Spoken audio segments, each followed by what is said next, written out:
Welcome to January edition of Special Olympics Ryan Magazine. My name is Henry Reddy. Joining me today is my good friend Jessica Keenan from the J. Arthur Trudeau Morris, and welcome to the show. Thank you very much, Miss. Who is the head coach of the Trudeau Tigers and SORI and Recreation Coordinator. Well, and Happy New Year to everybody. Welcome to 2017. Jessica, how long have you been with the Special Olympics Rhode Island Trudeau Tigers program? Just about 17 years. And what has been your favorite memories from being involved with Special Olympics? Oh, I love everything about Special Olympics. The summer games, the unity of our program, the unity of our partners and athletes and coaches, and everything's just amazing.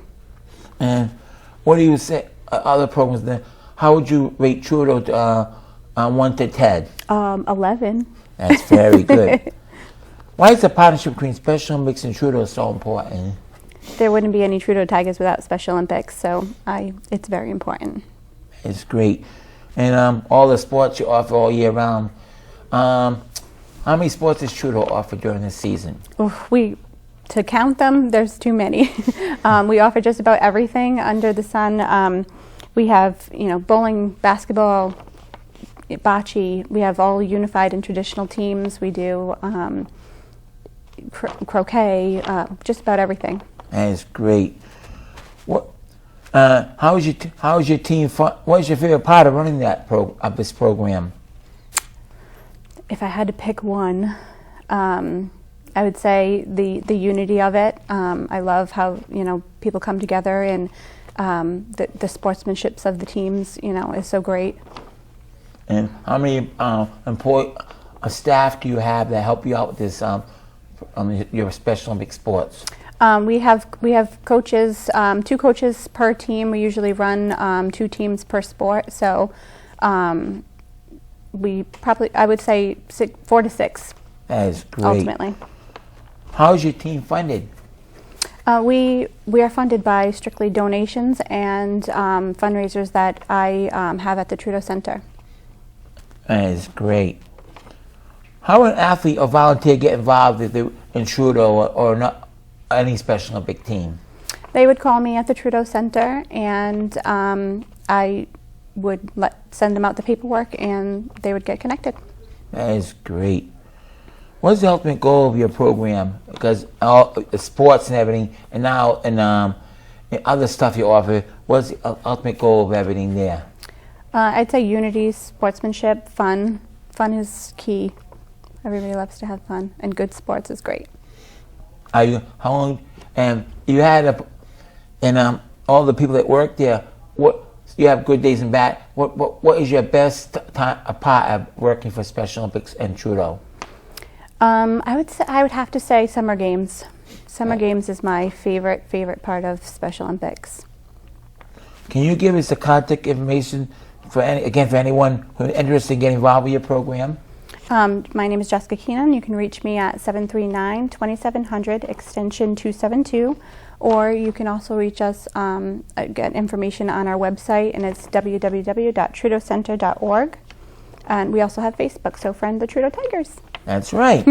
Well, we thank you for being on the show today. We hope you come again to our Special Olympics. It's great to have you on the show as a guest. And thank you. I'm glad you got to be my first guest of 2017. Thank you. Very I really much. appreciate it. Back more Special Olympics Magazine after the exciting messages.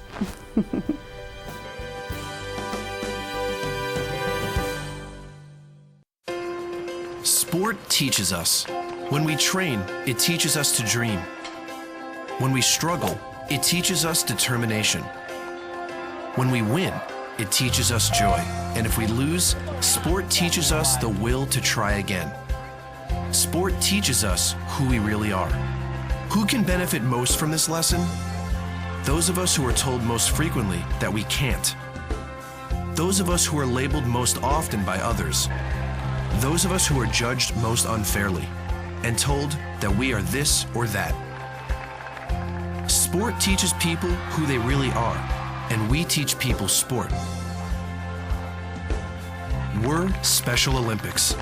Founded by Eunice Kennedy Shriver in 1968, we provide millions of athletes with intellectual disabilities in more than 170 countries the opportunity to experience all the empowering benefits of sport, with over 44,000 competitions a year and World Games every 2 years. And though it all starts with sports, Special Olympics is much more. We're a network of families who share information, understanding, and support. We're Special Olympics Healthy Athletes, the largest provider of free health services for people with intellectual disabilities. We're volunteers and builders of communities, reaching and helping people who would otherwise be forgotten in some of the most neglected areas of the world. We're bridge builders, helping to forge relationships and acceptance between our athletes and young people without intellectual disabilities, teaching them to become leaders in their own right. We're champions and advocates for learning, research, and policy changes across the globe. Most importantly, we're also a catalyst for social change. Because once you see what our athletes are capable of, you start to lose your preconceptions. So sport teaches people who they really are, and we teach people sports. But in the end, it's really they who teach us all.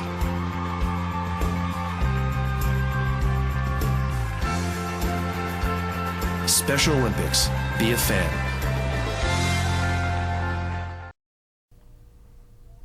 Hi, welcome back to Special Olympics Wine Magazine. Hi, my name is Mary Irons.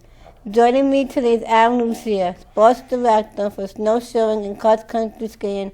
Welcome to the show. Thanks for having me. How long have you been involved with Special Olympics and how did you get involved? I got involved with my son Christopher. It's been about 10, 11 years now. And since he started, I volunteer. Basically follow him around because he does a little bit of everything. He's into every sport, every season. So it's pretty busy. It's been fun. What have been some of your favorite memories from your involvement? Three of them was when we went to the USA Games in Nebraska. That was pretty special. Me and him played unified golf. And then we also went to Athens, Greece for the the World Games to play unified golf. That was very special. That was a great trip, and we met a lot of nice people, and we had a hell of a time. Can you tell us about the snowshoeing and cross country skiing program? Is it open to athletes of all ability levels? Yes, it is. All ability levels. I took over the program from Barbara Crosby about 5-6 years ago, and it was like a small group, but it's been getting very popular. It's been every year we get more new athletes, and the ability does not matter. You know, we teach any ability. Anybody can do it. It's pretty easy, either the cross country or the snowshoeing. Are you looking for more athletes to get involved with this program? Yes. Like I said, every year we be getting new athletes. People inquire, what's it about? What do we do? And so it's becoming, especially the snowshoeing. The cross country skiing, I only have 3 athletes right now, but the snowshoeing, we're up to about 26 athletes who compete. Do you need any volunteers to help at practice? Yeah, we always do. I have some that regularly come, and then every year Louise Miller from the office finds me some athletes and volunteers, both. So we kind of mix them together, and so it usually works out. But they've been very, very good about volunteers helping out. If someone is interested in volunteering, who should they contact? I would say, again, Louise Miller would be the best person in the office. Just have them call the office, get in touch with Louise, and she would point them in the right direction, and she knows what's going on. She would answer any questions she has, and then she would give them my information. They could call me or email me, and we'd get it going. How can athletes get involved, and who should they contact? There again, I would say for them to call the office, talk to Louise or anybody at the office, and then there again they would give them my information, and I'd ask them what the Some of them just want to find out like what is involved. You know, it's running with snowshoes on snow. It's like it's fun, but some people, a lot of them come with friends. You know, they said friends have done it. You know, or they've heard about it. So that's how the word gets around. Your son Chris will be going to the World Winter Games in Austria. Will you be attending the games? Yes, I will. Yeah, looking forward to going. He's leaving almost 4 or 5 days before I'm going, but me and my wife want to go. It's because it's in Austria and it's a Long trip. It's a long trip, but it's very nice. Supposedly, all the information I've looked at, the hotels and the venues and everything, it looks like a real nice trip, and it's something we must do. Something you don't do very often, so True. it's a once in a lifetime thing.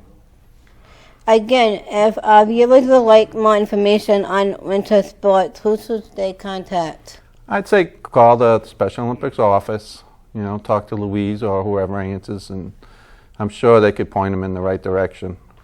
Thank you for joining me today. Yeah, thank you for having me. Be right back right after these messages.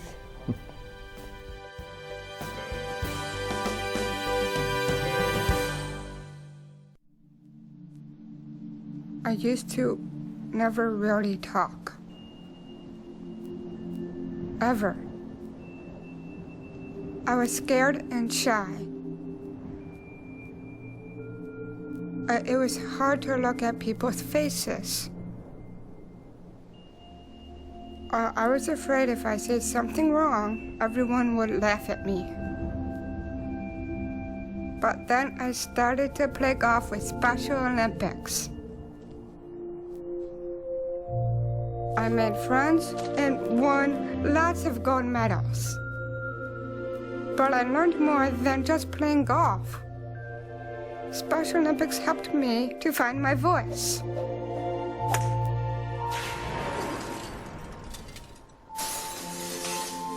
And now everyone else is speechless.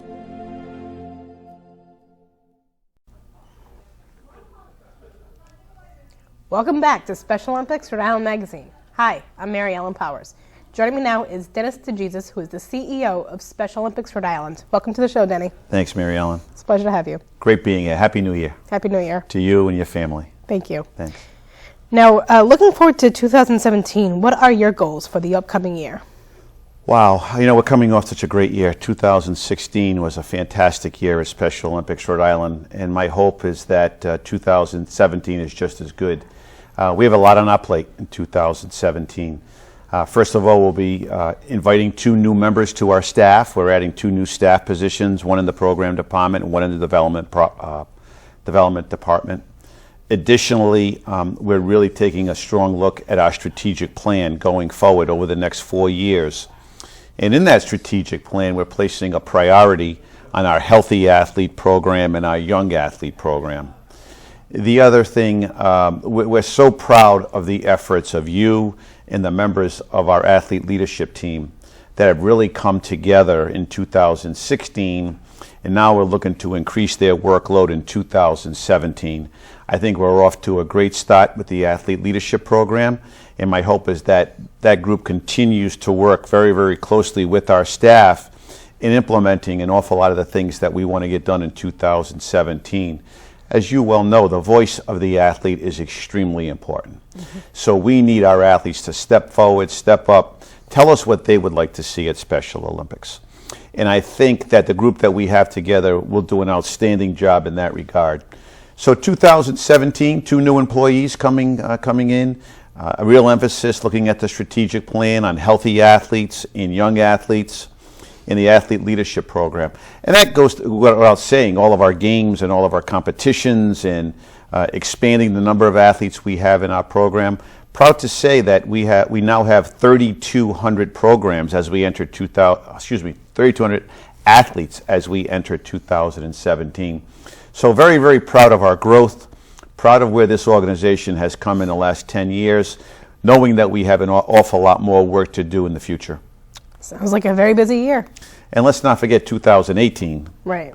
which will be the 50th anniversary of Special Olympics throughout the world. So we're looking forward to 2018, but we can't forget the workload that has to be done in 2017. Right, so it's like good preparations, like one step at a time, right? Yeah, and I think that we don't want to lose sight of what we need to get done in 2017 before we begin the big celebration year of 2018. Right. Now, you mentioned young athletes and healthy athletes. Why are they a priority over the next 4 years? I think the priority really comes from Special Olympics International, and I think it's specifically healthy athletes, making sure our athletes are in prime physical condition, getting them off the couch, so to speak, and getting them on the athletic fields, getting involved in walking clubs, nutrition seminars, exercise, all the things that are needed to make sure that our athletes lead a healthy lifestyle. And this priority, this agenda item, comes from Tim Shriver. Make no mistake about it. He wants to see our athletes in better physical condition. So it has become a priority. And one of the new program position that we're hiring someone with a degree and a background in health so that they can apply their expertise in helping our athletes become more physically fit and able to enhance the quality of life for which they lead. Young athletes, as you well know, when you are 8 years old, you can join a team in Special Olympics. Young athletes are for those ages 2 to 7. So prior to them joining a team, we have a young athletes program that teaches the basic fundamentals of sports, eye-hand coordination, and again, some simple and rudimentary activities that a parent can work with their child at home so that when they become 8 years of age and they're ready to join a team, they're ready to go.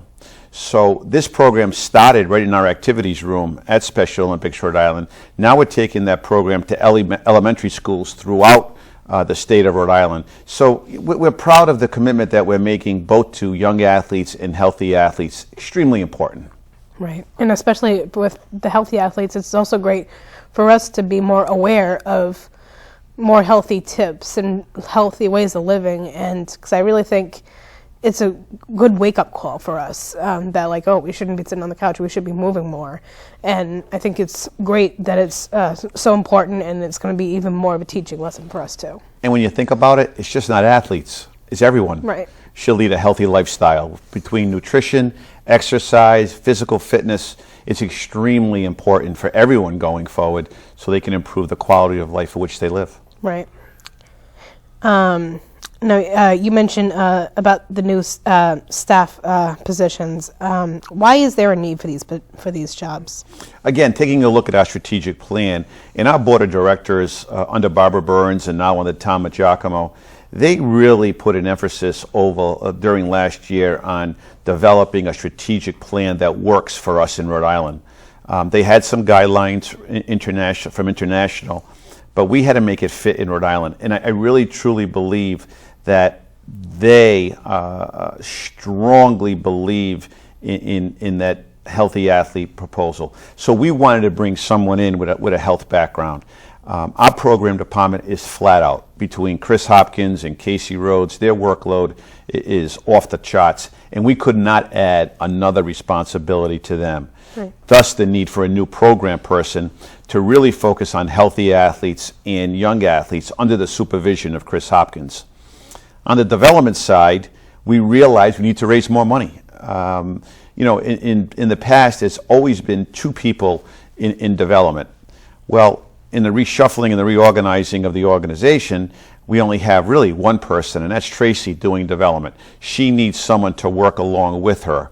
So the second person in development is going to work on event support, but also is going to do some grant writing. Last couple of years, I've done the grant writing. I think the board would like to see me out of the office more, meeting more with corporate people in Rhode Island, meeting more with small business leaders in Rhode Island to boost that revenue stream. So the new person coming in will do grant writing, foundation support, and then also event support, working with Tracy and making sure we maximize all of our opportunities in all of our fundraising events. Okay. Now, specifically, what will you be working on early in 2017?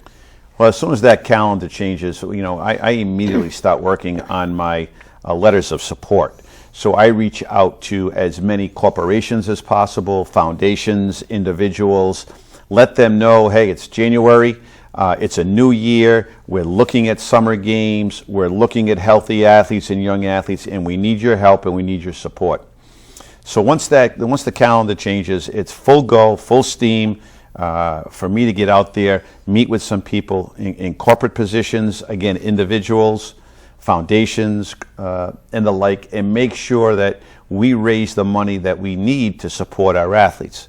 As you know, when Eunice Kennedy Shriver founded Special Olympics in 1968, she proclaimed no athlete will ever pay to participate. We've stayed true to that policy in Rhode Island. Other states, not so much. But in Rhode Island, all of our athletes participate for free. They come to summer games for free, area games. When we send our athletes outside the country and outside the region, we pay for that. So there's really a strong need to make sure we meet our budgetary goals each and every year. The budget for 2017 is around $1.5 million. So we have to get busy making sure we raise that money so our athletes have the opportunities to perform on and off the athletic fields. And what a way for us athletes to feel like we can give back a little bit of what you've given us by living up to Mrs. Shriver's statement and how like she doesn't want us to pay to participate. I feel like through athlete leadership we can demonstrate how we're thankful through being global messengers, through being involved with the television show, getting out into the community and giving global messenger speeches. I feel like on behalf of all the athletes who are involved with athlete leadership, I feel like it's a little way for us to give back what you guys have given us. The Global Messenger program is critical to our success. I can get out into the corporate world and deliver a message about how important it is to support Special Olympics. When I have an athlete alongside of me, that athlete puts that medal on the table, and it's magic. It's absolute magic. So that Global Messenger program is extremely important in fundraising, but also getting back to the athlete leadership program, we're getting some sound advice from our athletes. Mm-hmm. This is what we would like to see done. And we take that back to our staff and let our staff know that the athletes would like to see some changes at summer games or at area games. And I think that's critically important.